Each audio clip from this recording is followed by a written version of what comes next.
اللہ العظیم۔ اسٹیج پر رونق افروز معزز علماء کرام و مہمانان عظام، آپ تمام قابل احترام بھائی اور بزرگوں، پردہ نشین ماں اور بہنوں، آج سے تقریباً 1400 سال پہلے کی تاریخ کو دیکھتے ہیں تو ہمیں ایک ایسا بھیانک منظر نظر آتا ہے جہاں انسانیت سسک رہی تھی، شرافت دم توڑ رہی تھی، تہذیب و تمدن کا جنازہ نکل رہا تھا، اور اس وقت کا عرب برائیوں کی ایسی آماجگاہ بنی ہوئی تھی، وہاں نہ کوئی حق کی راہ دکھانے والا تھا۔ وہ خانہ کعبہ جو توحید کی علامت تھا، جس کو سیدنا ابراہیم علیہ السلام نے ایک خدا کی عبادت کے لیے بنایا تھا، اس میں 360 بت رکھے ہوئے تھے، اور وہ باپ جس کی انگلی پکڑ کر بیٹی کو چلنا سیکھنا تھا، وہی اپنی بیٹی کے لیے قبر کھود رہا تھا۔ عورت کی حیثیت ایک مال تجارت سے زیادہ نہ تھی۔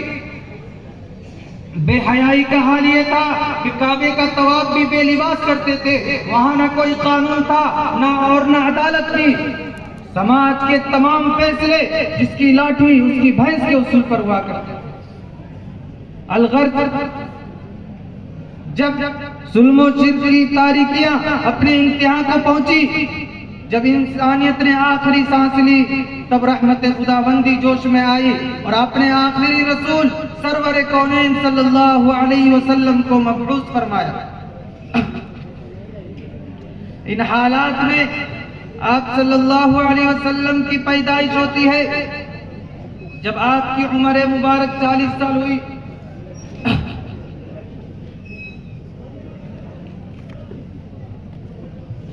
تو آپ کے سر مبارک پر نبوت کا تاج رکھا گیا۔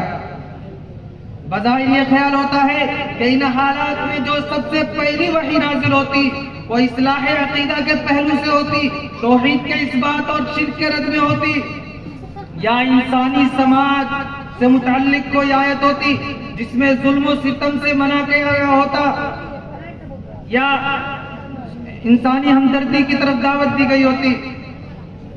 لیکن ان تمام برائیوں اور خباثتوں کے درمیان جو پہلا پیغام الہی آسمان سے نازل کیا جاتا ہے، اس میں اللہ رب العزت نے ارشاد فرمایا کہ اللہ رب العزت نے اس میں تعلیم اور پڑھنے کی طرف متوجہ فرمایا ہے۔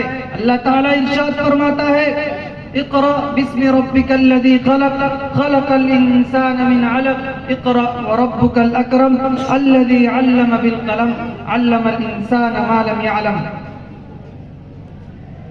محترم سامعین کرام، یہ ابتدائی آیات ہیں اور خدا کا اولین پیغام ہے جو مختلف طرح کے گناہوں اور گمراہیوں میں بھٹکتی ہوئی انسانیت کے نام ہے۔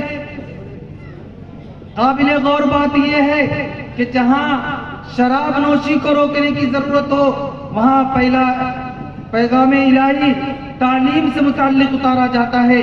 جہاں ماں بہنوں کی عزتیں محفوظ کرنے اور بے حیائی کو ختم کرنے کی ضرورت ہو، وہاں پہلا پیغام تعلیم و تعلم سے متعلق اتارا جاتا ہے۔ ایسا کیوں؟ اس لیے کہ علم ہی وہ نسخہ کیمیا ہے جس کے آنے سے ساری برائیاں اور گمراہیاں ختم ہوں گی، اور یہ بات ہر اس شخص پر واضح اور آشکارا ہے جو ذرہ برابر بھی عقل و شعور رکھتا ہو کہ تعلیم انسانی ضروریات میں سے ایک اہم ترین ضرورت ہے اور فضیلت کے اونچے درجے پر فائز ایک بڑی نعمت ہے۔ اور یہ بات بھی یاد رکھنا چاہیے کہ تعلیمی سے انسان کو انسانیت کا سبق ملتا ہے، تہذیب و شرافت پروان چڑھتے ہیں، اور اس کے